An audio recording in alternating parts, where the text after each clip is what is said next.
नमस्कार and welcome to राजकाज। ये वीडियो उन सभी अधिकारियों और कर्मचारियों के लिए बहुत ही महत्वपूर्ण है जो राजस्थान के हैं और IFMS 3.0 के जरिए हर महीने तनख्वाह प्राप्त करते हैं। देखिए, एक अपडेट आई है, एक लेटर आया है। उस लेटर के अनुसार IFMS 3.0 में ये काम नहीं किया तो नहीं मिलेगी तनख्वाह। राजस्थान के सभी कर्मचारियों के लिए यह जरूरी आदेश है। इस वीडियो के जरिए हम समझेंगे। आप वीडियो के साथ अंत तक बने रहिएगा। यह आदेश राजस्थान सरकार के वित्त विभाग, कोष एवं लेखा की ओर से 2 फरवरी 2026 को जारी किया गया है। परिपत्र के अनुसार IFMS 3.0 में कर्मचारियों के सर्विस डिटेल्स का अनिवार्य रूप से अद्यतन सत्यापन सुनिश्चित किए जाने के संबंध में कहा गया है कि राज्य सरकार द्वारा एकीकृत वित्तीय प्रबंधन प्रणाली के अंतर्गत पारदर्शिता, सुगमता एवं शुद्धता स्थापित करने के उद्देश्य से राज्य सरकार के विभागों, पीडी खाता संचालकों के अधीन कार्यरत कर्मचारियों के वेतन, पेंशन एवं अन्य भुगतानों की प्रक्रियाएं संचालित की जा रही है।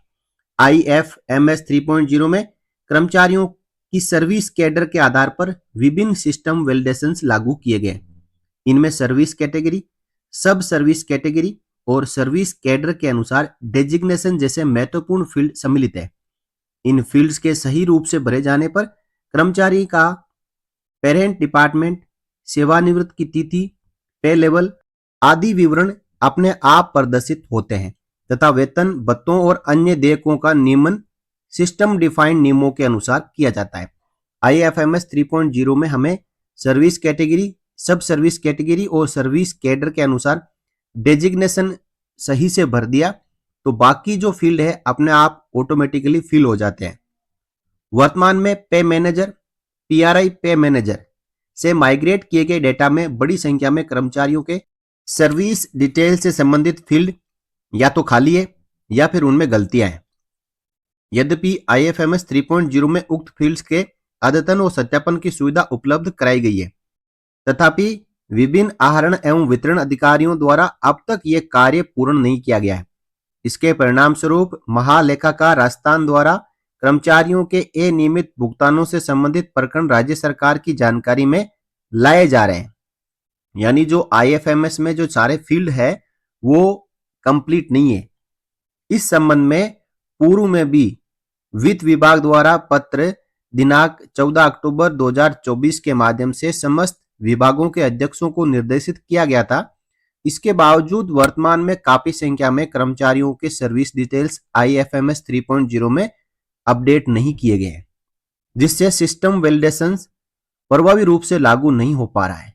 अतः IFMS 3.0 में लागू सभी सिस्टम वैलिडेशंस को पूर्ण प्रभावी बनाने के उद्देश्य से निम्नलिखित निर्देश जारी किए जाते हैं। अब आप निर्देशों को ध्यान से सुने।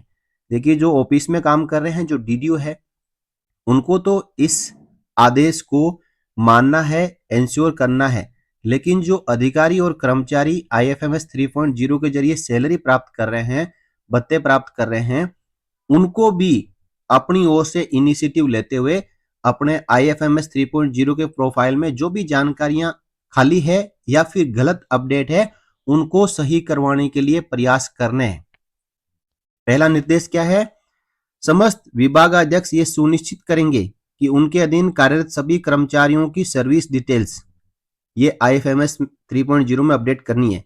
सर्विस कैटेगरी, सब सर्विस कैटेगरी और डेजिग्नेशन पद, एज पर सर्विस कैडर आदि IFMS 3.0 में सर्विस कैडर के अनुसार सही रूप से भरकर उसको वेरीफाई करें और अपडेट करें।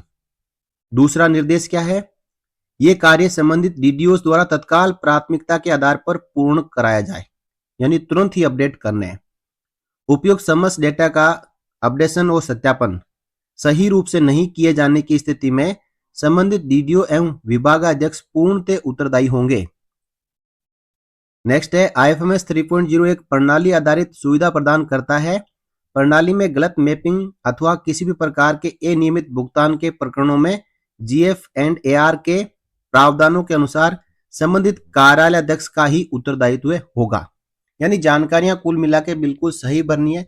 इन जानकारियों के गलत होने के एवज में यदि गलत भुगतान होता है तो उसका जिम्मेदार कार्यालयाध्यक्ष ही होगा। नेक्स्ट है, जिन कार्मिकों का डेटा अपडेट नहीं होगा उनका मार्च 2026 का जो अप्रैल में सैलरी आएगी उसका वेतन बिल नहीं बनाया जाएगा, जिसके लिए आहरण वितरण अधिकारी ही उत्तरदायी होंगे। यानी अब ये स्पष्ट ऑर्डर आ चुका है कि आपको जनवरी की सैलरी फरवरी में मिल गई और जो फरवरी की सैलरी है वो 1 मार्च को मिल जाएगी, लेकिन जो मार्च की सैलरी है अप्रैल में आएगी 1 तारीख के बाद, वो सैलरी नहीं आएगी। किन कर्मचारियों की?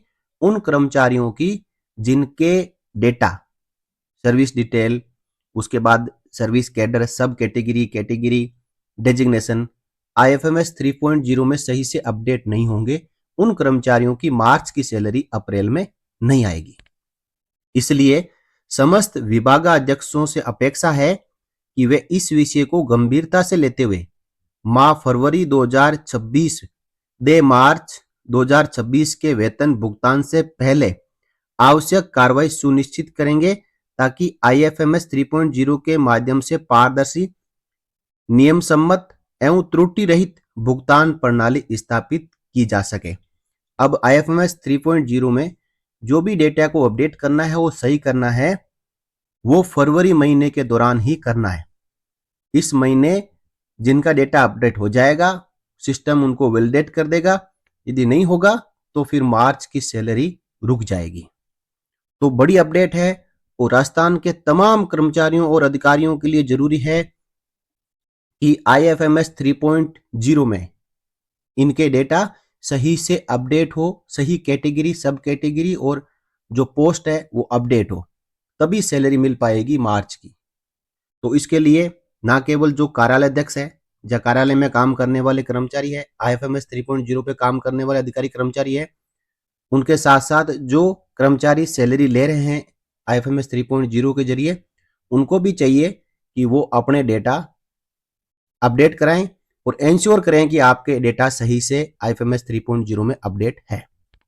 इस अपडेट को आप आगे शेयर जरूर करिएगा, क्योंकि बहुत ही महत्वपूर्ण है। कर्मचारी और अधिकारी हर महीने यदि काम करते हैं तो वो तनख्वाह के लिए करते हैं, और यदि सैलरी रुक जाएगी तो काफी समस्याओं का सामना करना पड़ सकता है। और यहाँ पे कहा गया है कि जो मार्च की सैलरी है वो अप्रैल में पेड नहीं होगी। इसका मतलब ये नहीं है कि आप डेटा अपडेट नहीं कराओगे तो केवल 1 मार्च महीने की सैलरी रुकेगी। जब तक आप सही से अपडेट नहीं करेंगे या नहीं करवाओगे तो आगे भी हो सकता है कि सैलरी आपकी बंद ही रहे। तो इसी अपडेट के साथ इस वीडियो में इतना ही। फिर मिलेंगे अगले वीडियो में आपसे जुड़ी हुई और जानकारियों के साथ। तब तक के लिए नमस्कार।